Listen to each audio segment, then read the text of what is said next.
à tous et bienvenue dans cette nouvelle vidéo des notions de la classe de l'éco. Je suis Céleste, l'assistante du prof de la classe de l'éco. C'est moi qui parlerai dans cette vidéo. Aujourd'hui, nous allons parler d'un sujet extrêmement important. Dans la presse, les interviews politiques ou économiques, vous entendrez forcément des notions de ce cours. Et au-delà de suivre des articles économiques, comprendre les agents économiques et leurs fonctions, c'est comprendre comment notre société fonctionne.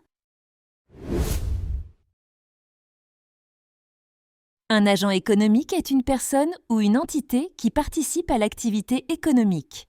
On peut le qualifier en fonction de son rôle et de sa fonction dans l'économie. Il existe 5 catégories d'agents économiques. Il y a les ménages, les entreprises, les institutions financières, les administrations publiques et le reste du monde. Nous allons donc approfondir chacun de ces agents économiques et nous allons commencer par un agent que l'on entend très souvent, c'est-à-dire les ménages. Un ménage est un foyer, c'est-à-dire une résidence principale où vivent une ou plusieurs personnes. Cela peut être un étudiant dans un studio, un couple en concubinage, une famille avec enfants ou même des colocataires. La principale interaction des ménages est de consommer des biens et des services. Les ménages travaillent pour les entreprises en échange d'un salaire. Justement, parlons des entreprises.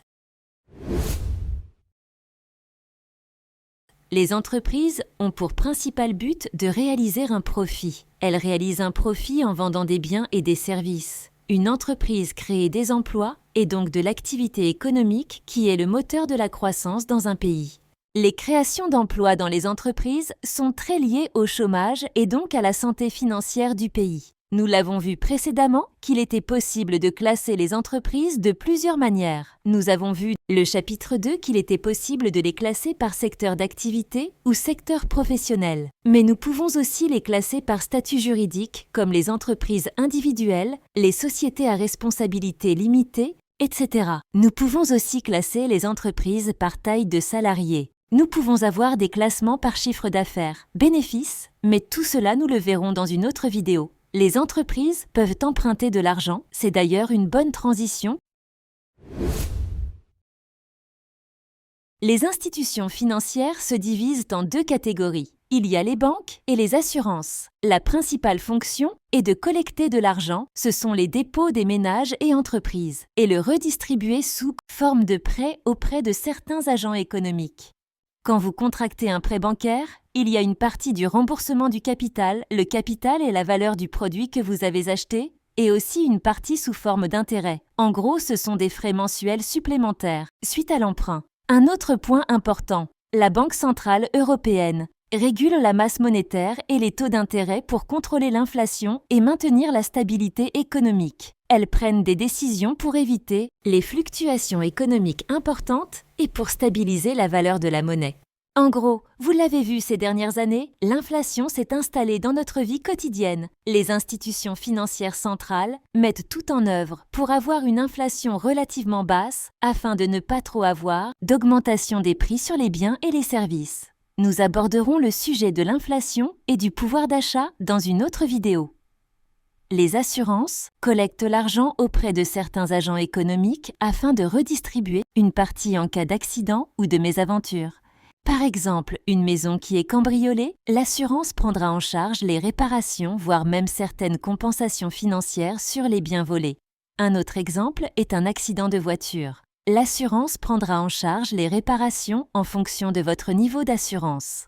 Généralement, au plus vous payez cher une assurance, au plus vous aurez de couverture en cas d'accident.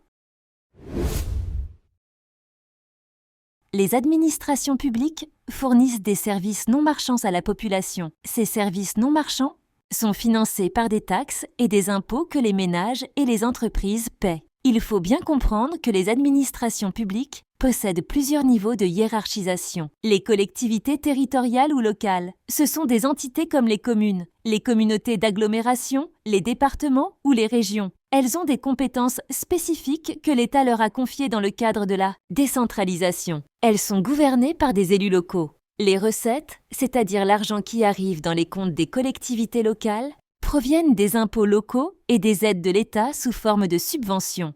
Les APUL, administration publique locale. Elles incluent les collectivités territoriales et diverses autres structures administratives locales, comme les caisses des écoles. Leur rôle, en plus des compétences des collectivités territoriales, gère des services administratifs locaux. Les ASSO, Administration de la Sécurité sociale, regroupent les hôpitaux et l'ensemble des régimes de retraite complémentaires, santé et assurance chômage. Le chômage, cependant, reste une branche à part. Les recettes de l'administration de la Sécurité sociale proviennent des cotisations sociales et patronales. Nous en reparlerons dans une prochaine vidéo.